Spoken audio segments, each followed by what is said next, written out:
Stop everything. Listen. Do you feel that little shiver down your spine that tells you there's something more?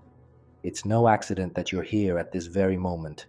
The universe is speaking to you in a secret language. Coincidences that seem too perfect, intuitions that arrive at the exact moment, signals that repeat like a code. What if I told you that these are not simple coincidences, but the most ancient system of communication in existence? A silent dialogue between you and the quantum field of reality, where every thought, every emotion becomes an energetic imprint that the cosmos sends back, transformed into experience. The ancients knew it well. The pyramid builders, the Hermetic sages, the mystics of every tradition, they all spoke of this subtle law that links the interior to the exterior. Today, science confirms it. We are immersed in an ocean of intelligent energy that responds to our deepest frequencies.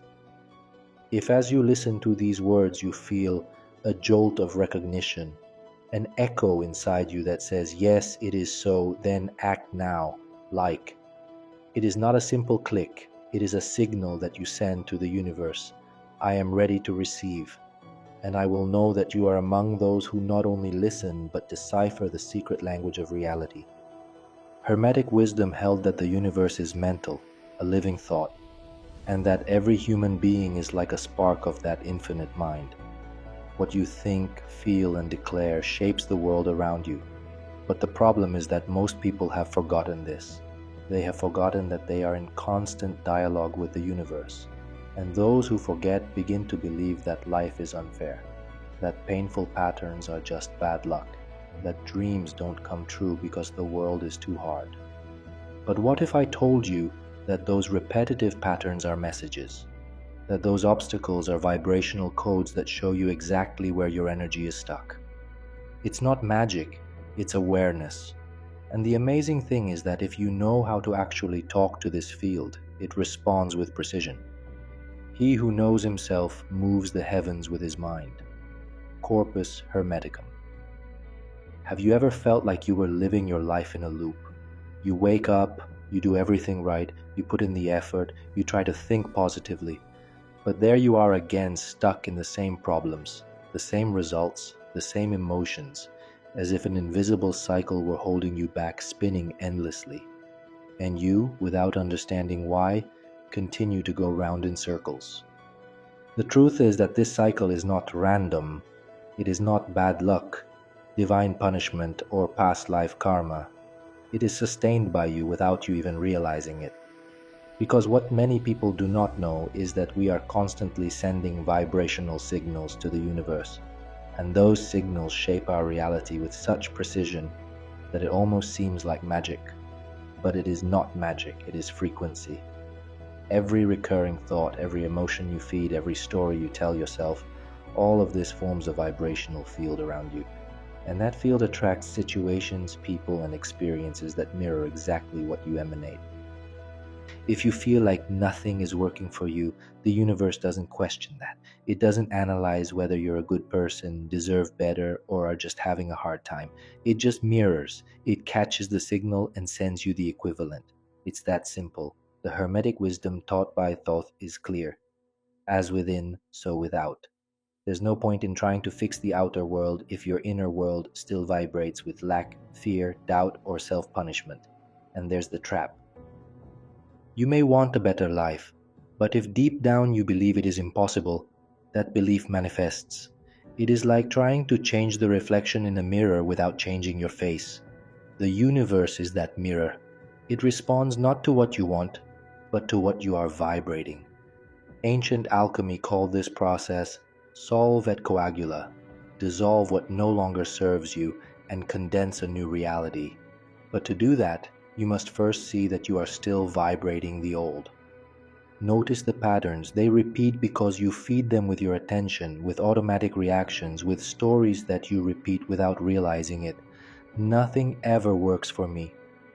I always end up disappointed. Life is hard. Each of these phrases is a vibrational seed.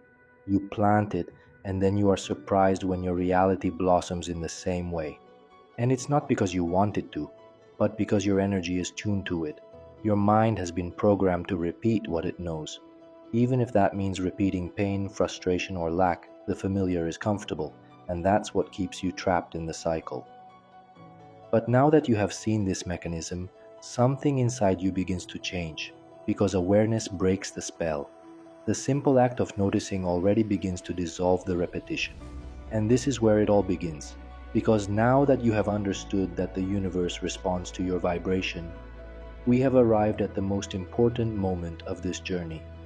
In the next parts, we will explore the 5 most powerful ways to communicate with the universe. These are not superficial methods. They are actual vibrational codes used by sages, initiates, and alchemists throughout history. And if you apply them with truth, presence, and feeling, the universe will not fail to listen to you, because its language is not spoken, it is perceived. Prepare yourself, because from here on, change stops being theory and starts becoming reality. First way to ask: live the emotion as if it were already real. Alchemical visualization. And now that you have understood that everything that happens outside is only the reflection of what vibrates inside, it is time to access the first code. And it does not start with the mind or with words. It starts with something most people have forgotten how to feel: the vibration of the present. Because here's the truth: you don't attract what you want, you attract what you are. The universe doesn't work with wish lists or promises repeated out loud. It responds to what you radiate, and your frequency is determined by the emotional quality of what you're feeling right now. That's why visualization isn't just imagining a pleasant scene and hoping it will come true. That's superficial. True visualization is an act of vibrational alchemy. You take an invisible reality and bring it into the present field with such intensity that your body begins to believe it is already living it. And that changes everything. When you close your eyes and see with your inner eye what you want to manifest, the first step is not just creating a mental image. It is embodying that reality, feeling it with every cell, activating the emotions you would feel if it were already real. And here's the most important detail: your brain doesn't distinguish between what is real and what is vividly imagined. If you visualize superficially, mechanically, without emotion, nothing changes. But if you enter fully into that scene, like an actor who lives the role completely, something happens. Your nervous system begins to adapt to that vibration. Your electromagnetic field reorganizes, your energy shifts, and the universe begins to respond. The ancients knew this: Egyptian masters, shamans, Hermetic initiates. They all used symbolic images, ecstatic states, and inner archetypes to access frequencies that transcended linear time. They did not make verbal requests. They evoked states of consciousness because they knew that everything begins in the invisible. And this is the key that few use correctly. It's not about pretending. It's not about forcing a positive thought while you still feel fear inside. It's about being. It's you, in the present moment, connecting to the reality you desire as if it were already real. It's waking up and, before opening your eyes, immersing yourself in the feeling of having already achieved it. It's walking through the day, feeling what it would be like to live that life, to love that person, to have that freedom, to breathe that peace. It doesn't matter if nothing has changed on the outside yet. Inside, you have already started the process, and the universe responds not because you said so, but because you have become so. This is the first code. Second way to ask: prayer is not a plea. It is a vibrational declaration. And when you begin to become what you desire, something inside you awakens. A new vibration begins to circulate. And it is in this state that the second way of communicating with the universe is revealed. But unlike what many have learned, it does not come in the form of a plea or a desperate please. Most people pray as if they were begging, as if they were in front of a distant God, hoping to be chosen. They say, "Please help me if it is your will," as if they are begging for a little attention from the universe. But the universe does not respond to the voice that begs. It responds to the vibration that declares. Prayer, in its true spiritual sense, is not begging. It is alignment. That is why the great masters did not pray as victims. They affirmed. They declared. They did not ask for a miracle. They were the miracle because they knew that the word, when born from a high vibrational state, becomes creative. Thoth made this clear in his Hermetic teachings. He who knows the law is part of the law. In other words, he who understands the laws that govern reality stops being a spectator and becomes a co-creator. They do not have to convince the universe. They only have to align themselves with it. True prayer is this, not when you say, I need this, but when you affirm, I am this now. It is when your words come not from fear, but from a state of certainty. In internal alchemy, this moment of alignment is called conjunctio. It is when intention unites with the word, when desire merges with the living verb, when what you think, feel, and say vibrates at the same frequency. And this is the most forgotten secret of spirituality. The word creates, but only when it is charged with vibrational coherence. You can repeat mantras, positive phrases, beautiful affirmations, but if deep down you doubt, the vibration of doubt cancels the power of what has been said. The universe does not listen to empty words. It listens to the energetic truth that accompanies them. Transforming faith is not faith that waits. It is faith that lives as if it already was. This is different from hope. Hope waits. Faith acts. Hope doubts. Faith affirms. Hope says, maybe someday. Faith says, it's already done. When you pray with this awareness, you are not trying to change the world. You are changing the vibrational field that connects you to it. You are energetically saying, this is who I am now. And the universe, with absolute precision, responds. Third way to ask, inner silence, meditation as vibrational listening. And it is precisely when your words vibrate with conviction, when your declaration transforms into living energy, that something essential must happen, silence. Because every true expression must be followed by listening, and listening to the universe requires a kind of attention that few are willing to give. Many ask for signs, answers, confirmations, but continue to live submerged by distractions. The mind is always full, busy, restless. It is a one-way conversation, and that sense never stops talking. The problem is not the lack of response, it is the excess of noise. If prayer is the art of speaking to the universe, meditation is the space in which you learn to listen to its response. But this listening does not happen with the physical ears. It is a type of vibrational perception. It's when you come down from your head to your body, from your thoughts to your presence, and you become receptive. The universe doesn't respond with complete sentences. It doesn't shout.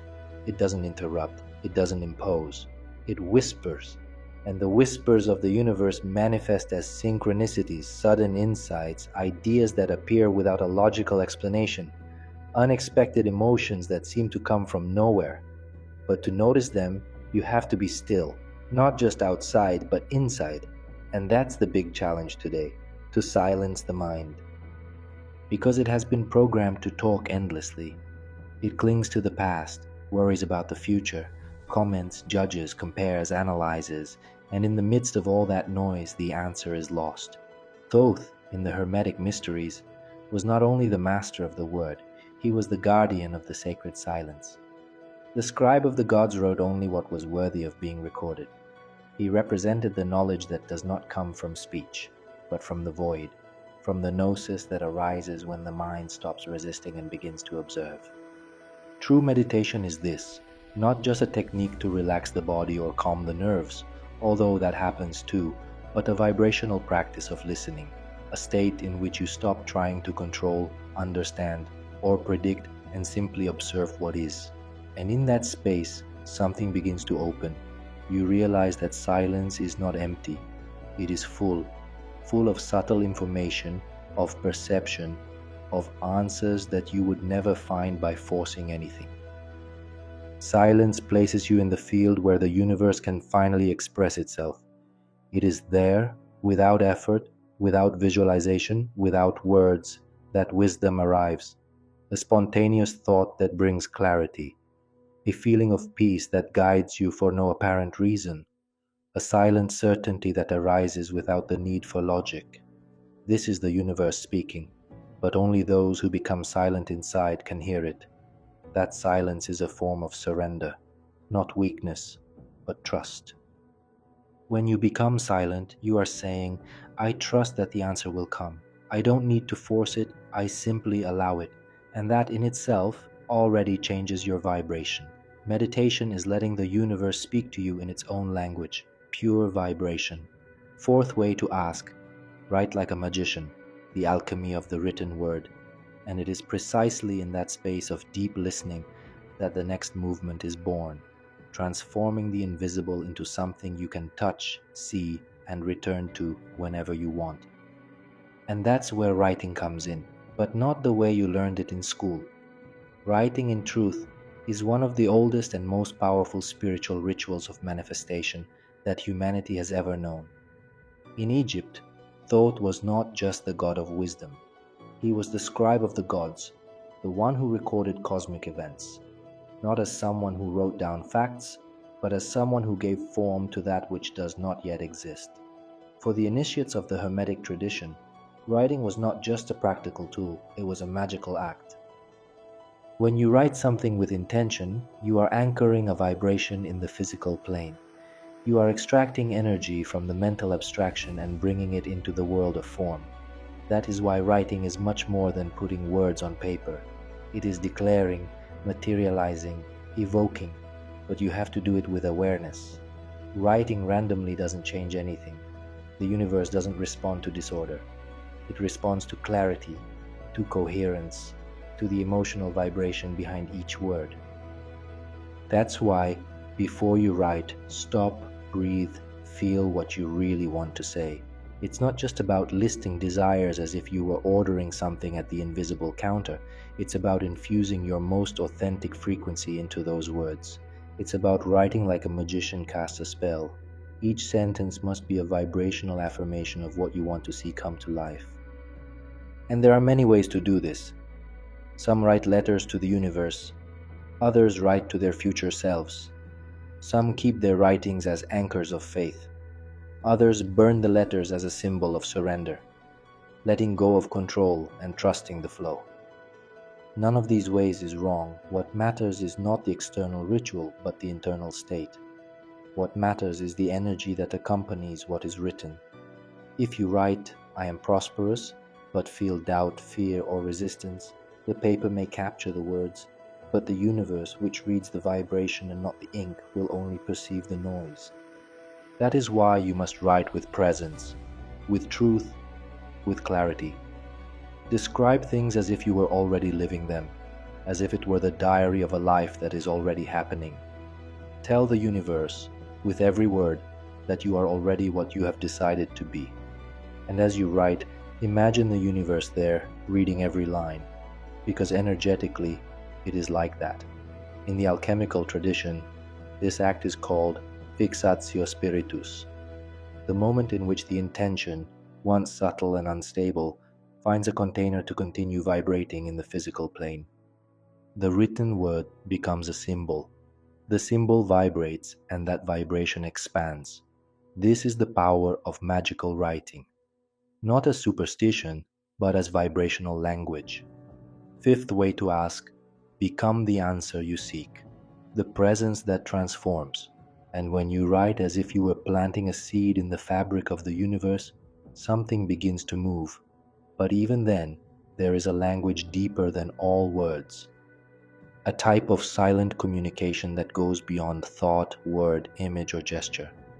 That language is you, your presence, your embodied vibration. Because ultimately, the most powerful way to ask the universe for something is not to pray, visualize, or write. It is to be. The fifth way to communicate with the universe is the most transformative of all, to become the answer you are looking for. It is about stopping waiting for reality to give you something so you can finally change and start living as if you had already received it. It is when you stop asking for love and start vibrating like someone who truly loves, someone who is not looking for something, but has become a space where love naturally flourishes. It is when you stop craving money and start acting, feeling, and moving like someone who lives in peace with abundance. This is spiritual alchemy, not metaphorically, but literally. It is taking the lead of lack, need, and separation and transmuting it into vibrational gold, into a consciousness that shines from within. Thoth taught that mind rules matter, that everything dense was born first in a subtle field. This means that if you wait for life to change so you can finally feel different, you will be waiting forever, because the order is reversed. Life changes when you change first, and that is when everything starts to happen. To make this even clearer, I want to share with you a short story that perfectly illustrates what we have learned. Legend has it that in a village hidden in the mountains lived a young man named Elior. He was known as a dreamer. He spent his days staring into the distance, saying to the wind, "One day abundance will come. One day love will find me. One day my life will be different." The village elders, while admiring him, also looked at him with pity. Elior believed so deeply that his destiny was beyond his reach that he did not see the power that lay within him. One day she decided to climb the highest mountain in search of an old master who was said to know the secrets of the universe. After 3 days of walking, she found the master sitting in silence, surrounded only by sheep and wind. Elior knelt down and asked, "Master, teach me how to manifest the life I desire. How can I ask the universe to give me what I deserve?" The old man smiled with his eyes and calmly replied, "Stop asking. Start walking like someone who already has. Stop wishing. Start living like someone who already is." The universe does not listen to what you ask with words. It responds to what you vibrate with your being. You must not be found by love. You must become the place where love wants to live.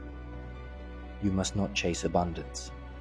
You must be a body in which it can recognize itself. Elior descended from the mountain in silence, not because he had not received an answer, but because he had become the answer. And it is said that, that very day, when he returned to the village without any visible miracle, everything began to change. Not because the world around him had changed, but because he had become a new world. This is the essence of the fifth code. The universe responds to what you are, not what you say you want. What blocks the flow? Doubt, urgency, and control. And even when you start to vibrate as if you already were, even when you feel like you are finally aligned, there are moments when it feels like nothing is happening, as if the universe has remained silent, as if the flow has stopped. And this is where many people get lost, because what blocks the flow is not a lack of intention, but the anxiety hidden within it. That subtle doubt that says, "What if it doesn't work?" That recurring thought that whispers, "I don't think it's working yet." That restless heart that tries to force an outcome ahead of time. And perhaps this is the most overlooked part of the spiritual path. The energy of haste is in reality the vibration of lack. When you try to speed up the process, you are telling the universe without words that you don't believe it is already on its way. You are vibrating, "I don't have it," disguised as "I really want it." And the universe, which doesn't read words but frequency, responds exactly to that. That's why so many people say, "I did everything right, but it didn't happen," because they were visualizing, praying, writing, but secretly they were pushing the universe to prove something, as if time was against them. As if the space between desire and manifestation were a mistake, when in truth, it is in that space that gold is purified. Spiritual alchemy has never been an instant process. It requires fire, but not the fire of anxiety, the fire of trust, the flame that burns away doubt and leaves only essence. When you say, "I trust," but your body is tense, your mind is restless, and your heart is impatient, The real vibration you are emitting is one of resistance. The universe senses that energy before you even open your mouth. It senses your urgency as a sign of distrust. Thoth taught that true power lies in the mind that knows how to rest.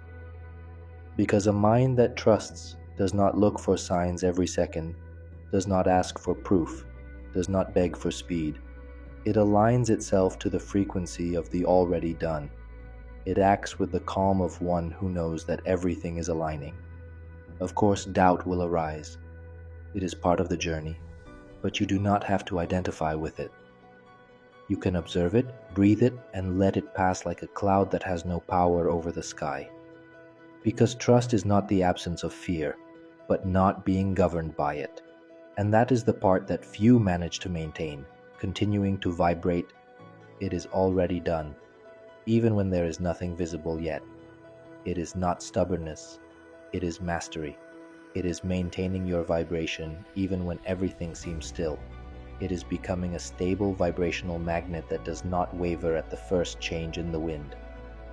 The universe loves those who trust, because trust is a sign that you have become one with your creation. You are no longer waiting, you are being, and it is only when the anxiety dissolves that the flow returns. So why do so many people still feel alone, ignored, disconnected? Because the universe does not respond with bright signals or flashy headlines. It responds in detail, in nuance, in synchronicity that seems random but carries a code. He's always talking. It's just that most people are too distracted to notice. You think of someone and they call you. You hear the same phrase in 3 different places in the same day. You get chills for no reason before you make a decision. These things aren't random. They're vibrational messages. It's the universe saying, I heard you, keep going, stop. But those responses only reach those who are present. And presence isn't just being awake, it's being aware. It is living with heightened senses, with a heart that listens and a mind that is not a dictator, but an observer. It is when you stop looking for signs outside and realize that they have always crossed your path. Thoth did not teach with words. He taught with synchronicity, with those perfect coincidences that make the soul of those who know how to observe vibrate. Because true knowledge is not transmitted, it is awakened, and it is written in the coded language of everyday experience. That message is still here now. It's in the way certain books fall open on pages that seem to speak directly to you. It's in those strangers who tell you exactly what you needed to hear. It's in that number that keeps appearing, not as a simple number, but as a signature of the universe that whispers to you, you're on the right path. Today you have taken the first step. You have recognized that this dialogue exists. But the real change begins when you stop looking for answers and become the living answer yourself. When you understand that every moment is a question that the universe asks you, and your entire life is the answer. If this resonates with your soul, give it a like. It's not just any like, it's a yes to the universe. Write sync in the comments to activate synchronicity. And if you feel like this is just the beginning, join the circle by subscribing. Together we will explore how to become conscious co-creators of reality. The universe has just whispered your first lesson. The journey begins now.